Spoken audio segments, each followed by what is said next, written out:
اور یہ امید لے کر آئی ہوں کہ تم ارونا پر رحم کرو گے اور میری بات کو ٹالو گے نہیں۔ میں چاہتی ہوں کہ ارونا اپنے گھر میں اسی طرح ہنستی کھیلتی رہے۔ تم مجھے دھمکی دینے آئی ہو رانی؟ منصور نے باوقار سے لہجے میں کہا۔ تم جانتی ہو کہ میں صرف کام کی بات سنا کرتا ہوں۔ تم جو کہنے آئی ہو وہ فوراً کہو اور میرا جواب سن کر چلی جاؤ۔ دھمکی تو کمزور انسان دیا کرتا ہے، رانی نے کہا۔ جو انسان کچھ کر سکتا ہے اور جو کرنے کی طاقت رکھتا ہے وہ دھمکی نہیں دیا کرتا۔ میں تمہیں خبردار کرنے اور تمہارے ساتھ ایک سودا کرنے آئی ہوں۔ تم مجھے گرفتار کروانا چاہتے ہو، لیکن تم ابھی تک محسوس نہیں کر سکے کہ جس کی نشاندہی پر تم نے جمال الدین اور اس کے ایک ساتھی کو قتل کیا ہے اور میرے گھر پر چھاپا مروایا ہے، وہ شخص انگریز کا مفرور مجرم نہیں، وہ میرا قیدی ہے۔ وہ میری زنجیریں توڑ کر کہیں نہیں جا سکتا۔ وہ کسی بھی وقت تمہارے پاؤں کے نیچے سے زمین کھینچ کر میرے پاس آ سکتا ہے۔ تم نے پھر کہانی کو لمبا کر دیا ہے، منصور نے کہا۔ مطلب کی بات کرو۔ مطلب کی بات یہ ہے کہ تمہارے ڈی آئی جی اور آئی جی تک کو میں نے منوا لیا ہے کہ میرا تعلق کسی جرائم پیشہ گروہ کے ساتھ نہیں، رانی نے کہا۔ لیکن تم ابھی تک یہ ثابت کرنے کی کوشش میں لگے ہو کہ میرا تعلق دہشت پسندوں کے ساتھ بھی ہے اور جمال الدین کے گروہ کے ساتھ بھی۔ اگر تم کہو گے کہ تم ایسا نہیں کر رہے تو میں تم سے یہ پوچھتی ہوں کہ آج شام تم ہسپتال میں اس زخمی کو دیکھنے کیوں گئے تھے؟ یہ تمہارا کیس نہیں، اب یہ کیس سی آئی اے کے پاس چلا گیا ہے۔ تم مجھ سے جواب طلبی کر رہی ہو رانی؟ منصور نے پوچھا، اور رانی کا جواب سنے بغیر بولا، تم نے جو کچھ بھی کہا ہے وہ بالکل صحیح ہے۔ مجھ سے یہ توقع نہ رکھو کہ میں تمہارے ڈر سے یہ کہوں گا کہ نہیں رانی، میں تو تمہارے خلاف کچھ بھی نہیں کر رہا۔ جس انداز سے تم بات کر رہی ہو یہ چیلنج کا انداز ہے۔ مجھے چیلنج کرو گی تو میں اس کا عملی جواب دوں گا۔ تم اپنے آپ کو سچ مچ کی رانی سمجھ بیٹھی ہو، لیکن پولیس افسروں کی نظر میں تم ایک مخبر ہو۔ تمہاری کوئی سرکاری حیثیت نہیں۔ تمہیں شاید معلوم نہیں کہ ہم جب اپنے کسی مخبر کو لٹکانے پر آ جاتے ہیں تو اسے الٹا لٹکا دیا کرتے ہیں۔ مجھے دھمکیاں مت دو۔ تم نے کسی سودے کی بات کی تھی، وہ سودا کیا ہے؟ وہ سودا بھی تمہارے فائدے کے لیے ہے، رانی نے جواب دیا۔ تم نے ایک بڑے خطرناک مفرور قاتل، ڈاکو اور جرمنوں کے جاسوس کو پناہ دے رکھی ہے۔ تم نے دہشت پسندوں کے گروہ کو گرفتار کروا کر اور پھر ڈاکوؤں کے ایک گروہ کو توڑ کر انگریزوں کو یہ بتایا ہے کہ تم بڑے ہی قابل اور دلیر انسپیکٹر ہو اور تم ڈی ایس پی بننے کے قابل ہو۔ یہ تو صرف میں جانتی ہوں کہ تم نے بندوق کس کے کندھے پر رکھی ہوئی ہے۔ تم کیا سمجھتے ہو کہ میں انگریز افسروں کو یہ نہیں بتا سکتی کہ تمہارے ان دو کارناموں کے پیچھے کون سا خفیہ ہاتھ ہے؟ میں تمہیں کل شام سے پہلے پہلے گرفتار کروا سکتی ہوں۔ رانی کی اس دھمکی سے میں چونک پڑا۔ منصور نے بھی کوئی جواب نہیں دیا تھا۔ ارونا جو ایسی جگہ بیٹھی تھی کہ درز سے مجھے نظر نہیں آتی تھی، دوڑ کر رانی کے سامنے فرش پر دو زانو ہو گئی اور اس نے رانی کے دونوں ہاتھ پکڑ لیے۔ خدا کے لیے رانی، ارونا نے التجا کی، مجھ پر یہ ظلم نہ کرنا، میرا سہاگ۔ کمرے میں منصور کی گرج سنائی دی، ارونا کھڑی ہو جاؤ۔ ارونا ڈر کر اٹھ کھڑی ہوئی۔ منصور نے کہا، یہ مت بھولو کہ تم کس کی بیوی ہو۔ جہاں بیٹھی تھیں وہیں جا بیٹھو۔ ارونا اٹھی اور تھکی تھکی سی چال چلتی ادھر ہی چلی گئی جدھر سے آئی تھی۔ رانی، منصور نے کہا، میں تمہیں کبھی نہیں کہوں گا کہ میرے گھر سے نکل جاؤ، ساری رات بیٹھی رہو۔ اپنے گھر میں تمہیں عزت سے بٹھاؤں گا، لیکن یہ سن لو کہ میں وہ کچھ کر گزروں گا جس سے تم مجھے روکنے آئی ہو۔ میں تمہیں ایک بار پھر یاد دلاتا ہوں کہ تمہاری کوئی سرکاری حیثیت نہیں۔ اب بتاؤ سودا کیا ہے؟ کیا تم اس سے انکار کر سکتے ہو منصور کہ محمد خان تمہارے پاس ہے؟ رانی نے کہا، اگر وہ تمہارے پاس نہیں تو تمہیں معلوم ہے کہ وہ کہاں ہے؟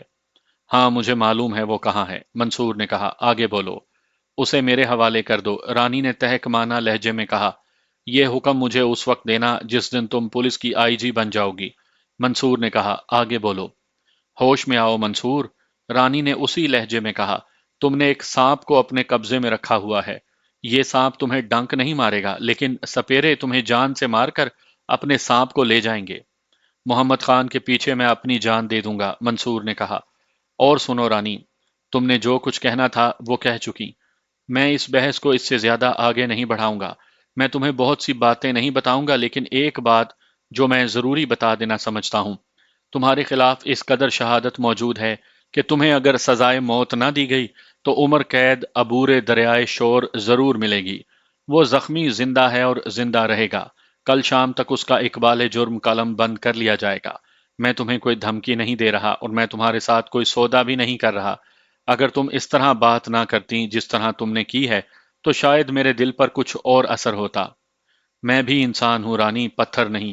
میرا تمہارا بڑا پرانا ساتھ ہے۔ مشکل یہ ہے کہ تم شیطان کی پجارن ہو اور میں اس خدا کو مانتا ہوں جس کے قبضے میں میری جان ہے۔ تم مجھے چیلنج کرنے آئی تھی، میں نے تمہارا چیلنج قبول کر لیا۔ میں چاہوں تو تمہارے خلاف جھوٹے مقدمے کھڑا کر سکتا ہوں۔ کسی بھی پولیس انسپکٹر کے لیے کسی کے خلاف جھوٹا مقدمہ ثابت کرنا کوئی مشکل نہیں ہوتا، لیکن میں تم سے وعدہ کرتا ہوں کہ میں ایسی جھک نہیں ماروں گا۔ تمہارے خلاف صحیح مقدمے اور سچی شہادت موجود ہے۔ اور رانی، یہ دلی ہے، بنگال کا بن مندر نہیں۔ وہاں انگریزوں کو تمہاری ضرورت تھی، اس لیے تمہارے وہ جرم بخش دیے گئے تھے۔ اب تم ہندوستان کے دارالحکومت میں بیٹھی ہو۔ انگریزوں کو ذرا سا اشارہ ملا تو وہ تمہاری خدمات کو نہیں دیکھیں گے، بلکہ وہ تمہارے جرائم کا ریکارڈ دیکھیں گے۔ منصور بولتے بولتے چپ ہو گیا۔ میں رانی کے چہرے پر ایک تبدیلی دیکھ رہا تھا، ایسے لگا جیسے وہ بیٹھے بیٹھے مزید 7-8 سال بوڑھی ہو گئی ہو۔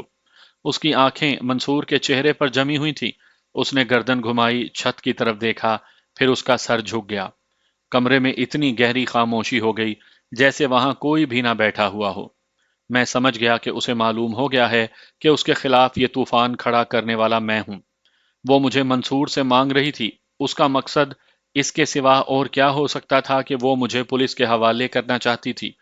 میرے جی میں آئی کہ میں اس کمرے میں چلا جاؤں اور اپنا آپ رانی کو دکھا کر کہوں کہ مجھے گرفتار کروا دو، اور اس کے ساتھ ہی میں اس کا گلا گھونٹ دوں اور اس کی لاش جمنا میں پھینک کر دلی سے نکل جاؤں۔ رانی، منصور کی دھیمی سی آواز نے مجھے خیالوں سے نکال لیا۔ وہ رانی سے کہہ رہا تھا، تم ختم ہو چکی ہو۔ کیا تم آئینے میں اپنا چہرہ دیکھ کر نہیں آئی؟ میں تم پر طنز نہیں کر رہا، میری ایک بات مان لو، شیطان کے راستے سے ہٹ آؤ۔ منصور نے ہاتھ اس کی طرف بڑھا کر کہا، گھبراتی ہو تو میرا ہاتھ پکڑ لو، خدا کی قسم سر آنکھوں پر بٹھاؤں گا، پورا ساتھ نبھاؤں گا۔ شرط یہ ہے کہ مجھے یقین دلا دو کہ تم اس راستے پر آ گئی ہو جس راستے پر میں تمہیں لانا چاہتا ہوں۔ یہ بھی سن لو رانی، میں اس وقت انسپیکٹر کی حیثیت سے نہیں بول رہا، اور میں اس آدمی کی حیثیت سے بھی نہیں بول رہا جسے تم نے دھمکیاں دی ہیں۔ میرے خلوص کو سمجھنے کی کوشش کرو، میں تمہیں بھیانک انجام سے بچانا چاہتا ہوں۔ اگر وعدہ کرو تو تمہارے خلاف جو شہادت اکٹھی ہو گئی ہے میں اسے الٹا سکتا ہوں، آزما دیکھ لو رانی۔ کمرے میں پھر سکوت طاری ہو گیا۔ رانی کا سر ابھی تک جھکا ہوا اور منصور کا ہاتھ ابھی تک اس کی طرف بڑھا ہوا تھا۔ رانی نے آہستہ آہستہ سر اٹھایا، بلب کی روشنی اس کے چہرے پر پڑ رہی تھی۔ میں یہ دیکھ کر حیران رہ گیا کہ رانی کی آنکھوں میں آنسو تیر رہے تھے۔ اس نے آہستہ آہستہ سر گھما کر منصور کی طرف دیکھا اور اس کا بڑا ہوا ہاتھ اپنے ہاتھ میں لے کر اپنے زانوں پر رکھ لیا۔ مجھے وہ راستہ کسی نے کبھی نہیں دکھایا، رانی نے روندھی ہوئی آواز میں کہا۔ اب تو ایک ہی راستہ ہے، اور وہ راستہ قبر پر جا کر ختم ہو جاتا ہے۔ منصور، مجھ پر ایک کرم کرو، محمد خان مجھے دے دو۔ تم ابھی تک وہیں ہو جہاں سے میں تمہیں اپنی طرف بلا رہا ہوں۔ منصور نے رانی کے ہاتھ سے اپنے ہاتھ کھینچتے ہوئے کہا، تمہارے دل سے انتقام کا جذبہ ابھی نہیں نکلا۔ انتقامی نہیں منصور، رانی نے کہا، یہ کوئی اور جذبہ ہے جو تم سے محمد خان کی بھیک مانگ رہا ہے۔ رانی نے لمبی آہ بھری اور جذباتی سے لہجے میں بولی، محمد خان میری زندگی ہے۔ میں نے کبھی کسی سے محبت نہیں کی تھی۔ محمد خان واحد آدمی ہے جو ایک جادو کی طرح مجھ پر غالب آ گیا تھا۔ میں محمد خان کو پولیس کے لیے نہیں، اپنے لیے مانگ رہی ہوں۔ کچھ اور مانگو رانی، منصور نے کہا، اگر تمہاری نیت صاف ہے تو بھی محمد خان پکڑا جائے گا۔ میں دلی میں نہیں رہوں گی، رانی نے کہا۔ صبح تم میرا بنگلہ خالی دیکھو گے۔ میرے پاس ایسے ذرائع موجود ہیں جو مجھے اور خانوں کو ایسا غائب کریں گے کہ تمہاری پولیس کا پورا محکمہ ہمیں ڈھونڈ نہیں سکے گا۔ اگر میں کہوں کہ تم جذبات کا دھوکہ دے کر مجھ سے محمد خان کو لے جانا چاہتی ہو تو کیا یہ غلط ہوگا؟ منصور نے کہا۔ تم جو جی چاہے سمجھو منصور، رانی نے کہا، میں ہار گئی ہوں۔ میں اب سکون سے مرنا چاہتی ہوں، اور میں چاہتی ہوں کہ جب میں مرنے لگوں تو محمد خان میرے پاس بیٹھا ہوا ہو۔ کیا محمد خان تمہارے پاس ہے؟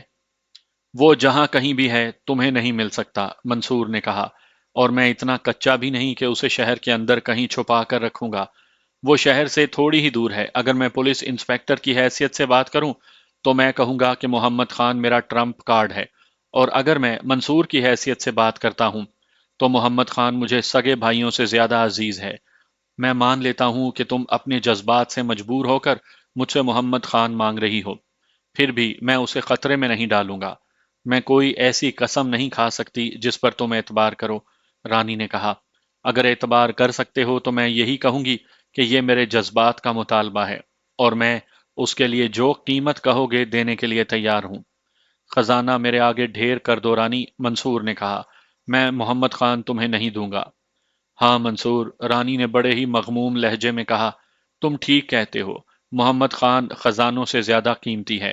ایک بات کہوں گی منصور، تم اسے اس لیے قیمتی سمجھتے ہو کہ اس نے تمہاری ترقی کے راستے کھول دیے ہیں، اور آئندہ بھی وہ تمہارے کام آ سکتا ہے، لیکن میرا معاملہ جذبات کا ہے۔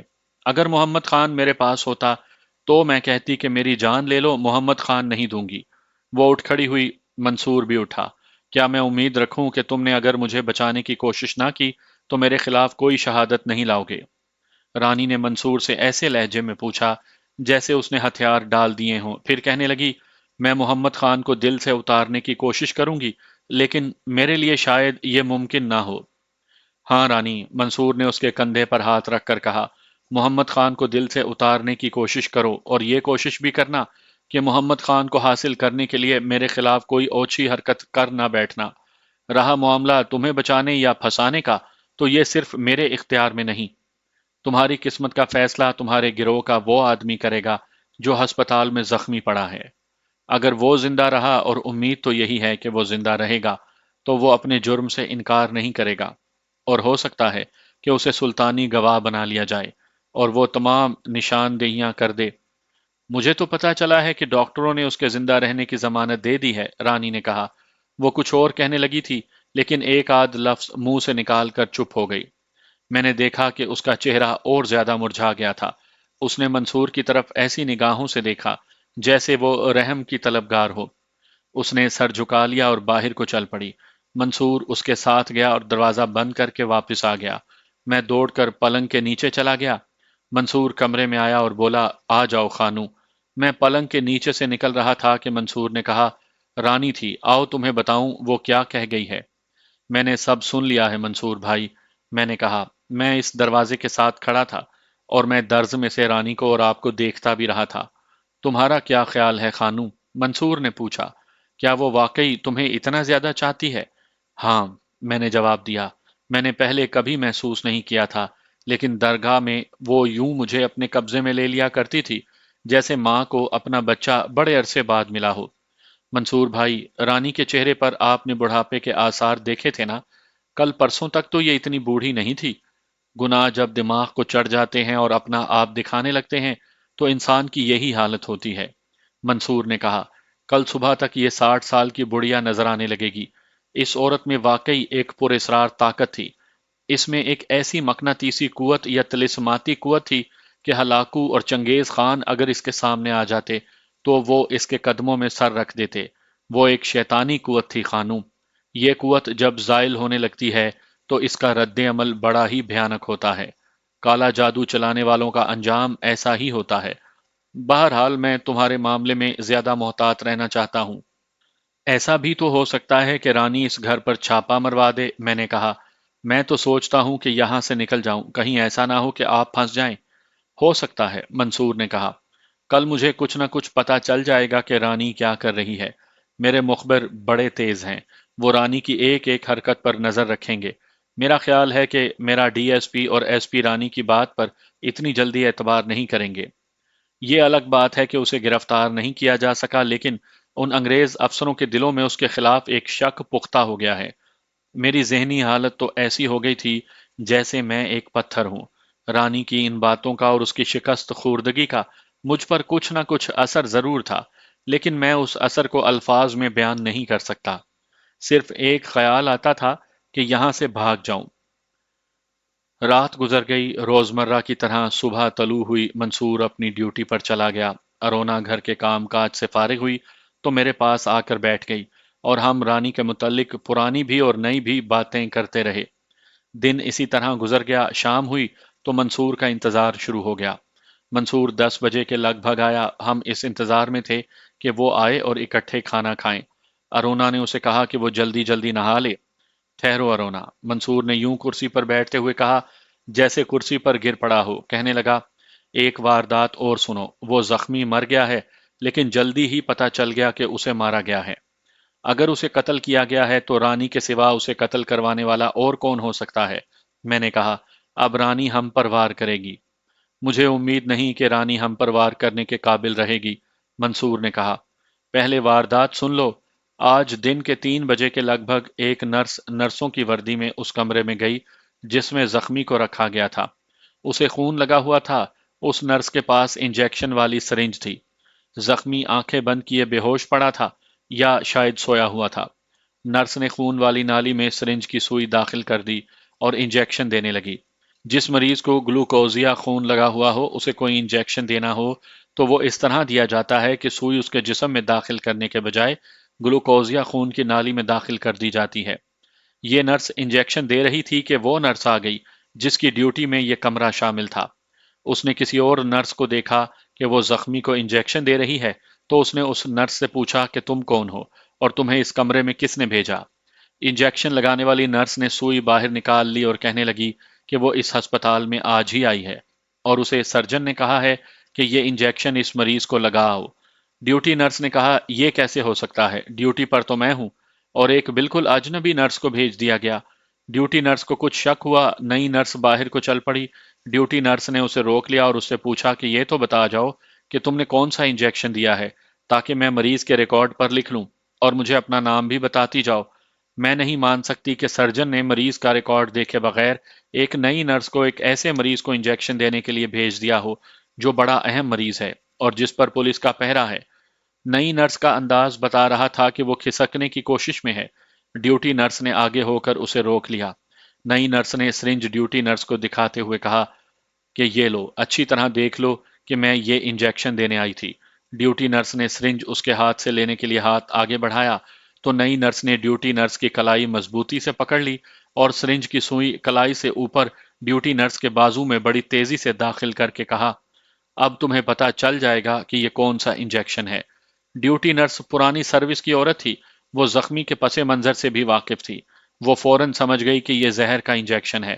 جوں ہی نئی نرس نے سوئی اس کے بازو میں داخل کی، اس نے چیخ ماری۔ اس کے ساتھ ہی نرس کا وہ ہاتھ پکڑ لیا جس میں اس نے سرنج پکڑ رکھی تھی اور اپنا بازو زور سے پیچھے کھینچا۔ کمرے سے باہر 2 پولیس کانسٹیبل ڈیوٹی پر تھے۔ وہ چیخ سن کر بڑی تیزی سے کمرے میں گئے۔ ڈیوٹی نرس نے انہیں کہا کہ اس عورت کو پکڑ لو، یہ نرس نہیں، اس کے ہاتھ میں زہر کا انجیکشن ہے۔ کانسٹیبلوں نے اسے پکڑ لیا اور سرنج اس کے ہاتھ سے لے لی۔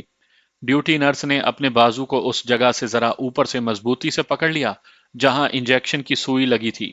وہ چیختی چلاتی ڈاکٹر کی طرف دوڑی۔ وہ جان گئی تھی کہ اسے زہر کا انجیکشن دے دیا گیا ہے۔ ڈاکٹر ہسپتال میں موجود تھے۔ انہوں نے ڈیوٹی نرس کو فوراً انجیکشن دے دیے اور اسے سنبھال لیا۔ وہ خوش قسمت ہے کہ اس کے جسم میں زہر کا بامشکل ایک قطرہ ہی گیا ہوگا۔ ڈیوٹی نرس کو چونکہ اپنے جان کے لالے پڑ گئے تھے، اس لیے وہ فوراً نہ بتا سکی کہ اس عورت نے زخمی کو انجیکشن دیا ہے۔ ڈاکٹر بھی اسی کو بچانے میں لگے رہے۔ جب ڈاکٹر زخمی کے کمرے میں آئے اور اسے دیکھا تو وہ مرا پڑا تھا۔ زہر اپنا کام کر چکا تھا۔ نئی نرس کو سرنج سمیت گرفتار کر لیا گیا۔ 2 گھنٹوں کے اندر لیبارٹری والوں نے تحریری رپورٹ دے دی کہ انجیکشن کی سرنج میں جو ایک آدھ قطرہ دوائی کا رہ گیا تھا، یہ بڑا تیز زہر تھا۔ میں اسی لیے دیر سے آیا ہوں کہ مقتول کی پوسٹ مارٹم رپورٹ دیکھ لوں۔ پوسٹ مارٹم فوراً کیا گیا۔ پتہ چلا کہ مقتول کے جسم میں وہی زہر پایا گیا ہے جو سرنج میں تھا۔ یہ تو صاف ظاہر ہے کہ زخمی کو رانی نے مروایا ہے، میں نے کہا۔ شاید یہ عورت اقبال جرم کر لے گی اور بتا دے گی کہ قتل رانی نے کروایا ہے۔ کھانے کے دوران بھی ہم اس واردات کی باتیں کرتے رہے۔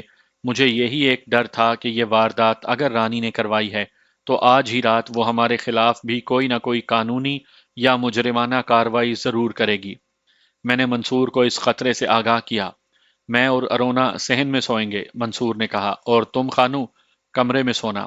اگر کوئی خطرہ ہوا تو میرے اشارے پر یہ کھڑکی کھول کر نکل جانا۔ رات کے 12 بج رہے تھے جب ہم سونے کے لیے اٹھے۔